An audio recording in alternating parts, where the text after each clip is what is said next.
కల్పించి వాళ్ళతో పని చేయాలించాలనే దృక్పథంతోనే గవర్నమెంట్ కూడా ఉంది.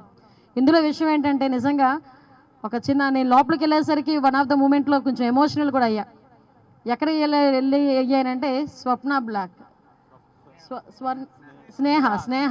స్నేహ బ్లాక్, అది కూడా ఒకసారిగా కొంచెం ఇబ్బంది పడే పరిస్థితి వచ్చింది. స్నేహ బ్లాక్ దగ్గరికి వెళ్ళేసరికి లోపలికి వెళ్ళి చూసాము, ఆ ఫెసిలిటీస్ అన్నీ అక్కడ ఉన్న అన్నీ చూసాం. కాకపోతే 53 రోజులు మా నాయకుడు ఏ నేరము చేయకుండా 53 రోజులు ఆ స్నేహ బ్లాక్లో ఉండడం అన్నది నిజంగా ఆ సిచ్యువేషన్ చూసేసరికి నిజంగా మేమందరం కూడా చాలా ఎమోషనల్గా ఫీల్ అవ్వాల్సిన పరిస్థితి వచ్చింది. బట్ అదే అంటారు కదా, రోజులు అన్నీ ఒకలా ఉండవు. ఈరోజు అదే బ్లాక్కి మేము కూడా విజిటర్స్ కింద వెళ్ళాం.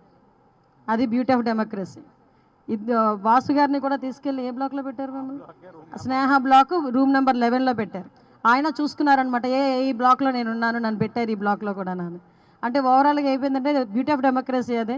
సో ఈరోజు అదే జైలు దగ్గరికి విజిటర్గా మేము అక్కడికి వెళ్ళి చూసి వాళ్ళ పరిస్థితులు చూసుకొని వచ్చే పరిస్థితి వచ్చింది.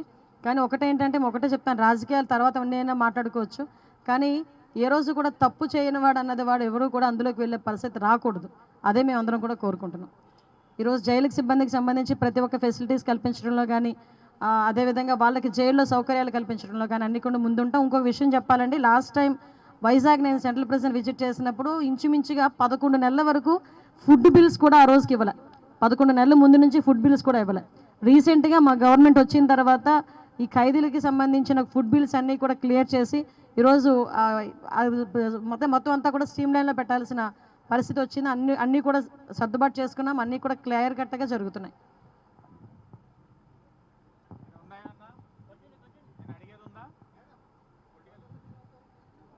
నాకేం వినిపించట్లేదు. అవును, మర్చిపోయాను. యాక్చువల్గా లాస్ట్ 4 years నుంచి కూడా క్షమాభిక్ష అన్నది లేదు, పెట్టలేదు లాస్ట్ గవర్నమెంట్. ఎప్పుడైతే చంద్రబాబు నాయుడు గారు ఉండేటప్పుడు మాత్రమే ఈ క్షమాభిక్ష అనేది ఉండేది. ఇందాక నేను లోపలికి వెళ్తే ఒక అతను నాకు చెప్తున్నాడు, 23 సంవత్సరాల నుంచి నేను ఇక్కడే ఉండిపోయానని నాకు కాగితం కూడా ఇచ్చినాడు ఆయన. 23 సంవత్సరాల నుంచి నేను ఇక్కడే ఉన్నానండి, నాకు క్షమాభిక్ష రాలేదు, మీరు ఏదైనా మాకు సపోర్ట్ చేయండి అని చెప్పి చాలామంది వచ్చి మాట్లాడడం జరిగింది. ఆల్రెడీ అందులో కొన్ని సెక్షన్స్ మార్చారు. దానిటి గురించి కూడా డిపార్ట్మెంట్ వైజ్గా మేమందరం కూడా ఒకసారి చర్చించి దాని మీద ఎటువంటి నిర్ణయం తీసుకొని యాజ్ ఎర్లీ యాజ్ పాసిబుల్ మళ్ళీ క్షమాభిక్ష అనేది తిరిగి లైమ్లైట్లోకి తీసుకొచ్చే పరిస్థితి కనిపిస్తూ ఉందండి. అదేవిధంగా పెరోల్ విషయంలో కూడా ఒకసారి మేమందరం కూడా స్క్రూటనైజ్ చేయాలి. ఇందాకే డిపార్ట్మెంట్ వాళ్ళతో కూడా మేము మాట్లాడడం జరిగింది. పెరోల్కి సంబంధించి ఇంతకుముందు ఒక్కసారి కనుక షూరిటీ పెడితే వాళ్ళని కంటిన్యూ చేసేవారు, తర్వాత ఎన్నిసార్లు పెరోల్కి మీద బయటికి వెళ్ళినా. కానీ ప్రతిసారి కూడా వాళ్ళని వేరే షూరిటీస్ పెట్టాలి అనుకునేటప్పుడు వాళ్ళకి ఇబ్బంది అయ్యి పెరోల్ మీద కూడా బయటికి వెళ్ళే పరిస్థితి కనిపించట్లేదు. దాని మీద కూడా మేము దృష్టి పెడతాం. అదేవిధంగా మనందరికీ కూడా ఈరోజు అక్కడ వాళ్ళకి ఏదైతే ములాఖాత్స్ ఇవన్నీ కూడా ఎలా జరుగుతున్నాయంటే అంతా కూడా బాగానే జరుగుతున్నాయని క్లియర్గా చెప్పడం జరిగింది. ఓవరాల్గా చెప్పాలంటే జైళ్ళ సంరక్షణకి ఖైదీల వెల్ఫేర్ విషయంలోని అన్ని విషయాల్లోని గవర్నమెంట్ ముందుంటుందన్న సంగతి మీకు తెలియజెప్పుకుంటున్నాను. ఆగస్ట్ 15కి ఇంకా ఫైల్ రన్నింగ్లో ఉందండి. మోస్ట్ ప్రాబబ్లీ October 2 అనుకుంటున్నా. గవర్నమెంట్ మనకు దృష్టిలో పెట్టాం కాబట్టి మనం చేసుకోవచ్చు.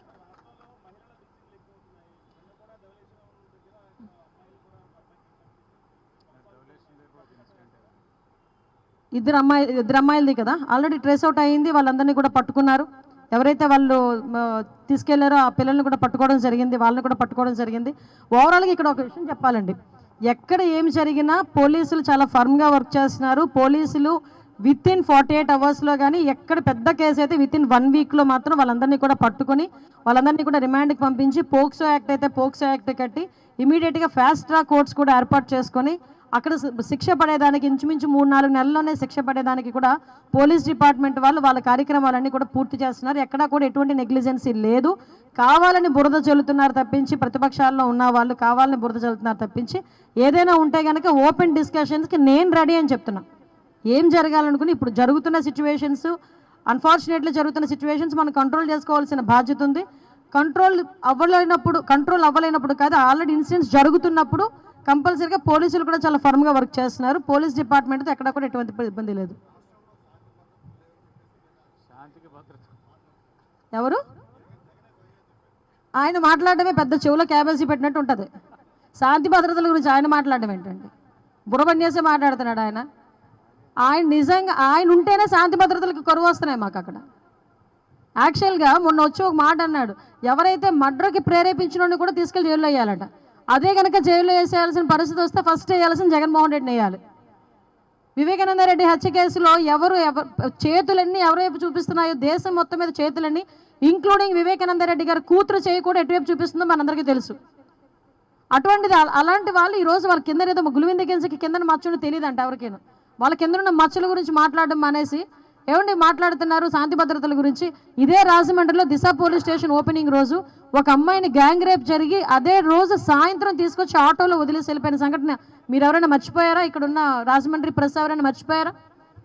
ఆ రోజు మీరే కవర్ చేశారు. నాకు ఇన్ఫర్మేషన్ ఇచ్చింది కూడా మీ వాళ్ళే. మళ్ళీ అమ్మాయిని మేము అందరూ కూడా చూడటానికి వస్తే ఆ రోజు మమ్మల్ని ఆపడానికి ప్రయత్నం చేశారు. ఈరోజు మేము ఎక్కడ కూడా ఆపట్లేదే. నంద్యాల వెళ్తారన్నాడు, వెళ్ళాడు. తర్వాత మనం వినుకొండ వెళ్తారన్నారు, వెళ్ళాడు. వాళ్ళ ఎమ్మెల్యే ఈవీఎం బాక్సులు పగలగొట్టిన ఎమ్మెల్యేని చూడటానికి వెళ్తాను అన్నాడు, వెళ్ళాడు. మేము ఎక్కడ కూడా ఫోర్స్ పెట్టట్లేదు, ఎక్కడ కూడా మిమ్మల్ని ఆపే ప్రయత్నం కూడా చేయట్లేదు. ప్రజాస్వామ్యబద్ధంగా మీరు ఎక్కడికైనా వెళ్తానంటే వెళ్ళండి అని చెప్తున్నాం. అక్కడికి వెళ్ళి వాళ్ళు డివేట్ అవుతున్నారు అంతే. మొన్న వెళ్ళాడు అక్కడ మన నంద్యాల వెళ్ళారు. నంద్యాల వెళ్ళిన తర్వాత అక్కడ మాట్లాడిన మాటలు కూడా ప్రజలు ఈరోజు గ్రహిస్తున్నారు. వెళ్ళి వాళ్ళ కార్యకర్త ఎవరైతే చనిపోయారు అని అంటున్నాడో ఆయన పరామర్శించి వాళ్ళ కుటుంబానికి ఏదో ఆర్థిక సాయం చేసి రావాలి బ్యాక్కి. అవేమి జరగవు. అక్కడికి వెళ్ళి నేనుంటే అమ్మఒడి ఇచ్చేవాడిని, నేనుంటే రైతు భరోసా ఇచ్చేవాడిని, నేనుంటే అది ఇచ్చేవాడిని, నేనుంటే ఇది ఇచ్చేవాడిని ఏకపాట పాడుతున్నాడు. అది అందరం చూస్తూనే ఉన్నాం. అంటే సందర్భాన్ని బట్టి కూడా మాట్లాడడం చేతకాక ఏది పడితే అది మాట్లాడే పరిస్థితిలో ఈరోజు పులివెందుల ఎమ్మెల్యే గారు జగన్మోహన్ రెడ్డి గారు ఉన్నారండి. అది ఆయన నైజం అంతే. ఆయన భద్రత ఎక్కడ కుదించాం, మీరు నేను వెళ్దాం పదండి ఒకసారి. ఆయనకి ఎంత భద్రత ఇచ్చామో మేము చెప్తాం. ఎక్స్ సీఎంగా ఆయనకి ఇవ్వాల్సిన Z+ సెక్యూరిటీ ఆయనకి ఇచ్చాం. ఎక్కడక్కడ ఆయన కావాలని 980 మందిని పెట్టదంటే 980 మంది అంటే ఒక గ్రామంలో ఓటర్లు అండి. 980 మంది పోలీసుల్ని ఈరోజు దగ్గర స్కార్సిటీ దగ్గర 20,000 మంది పోలీసులు ఈరోజు స్కార్సిటీ ఉంది మాకు.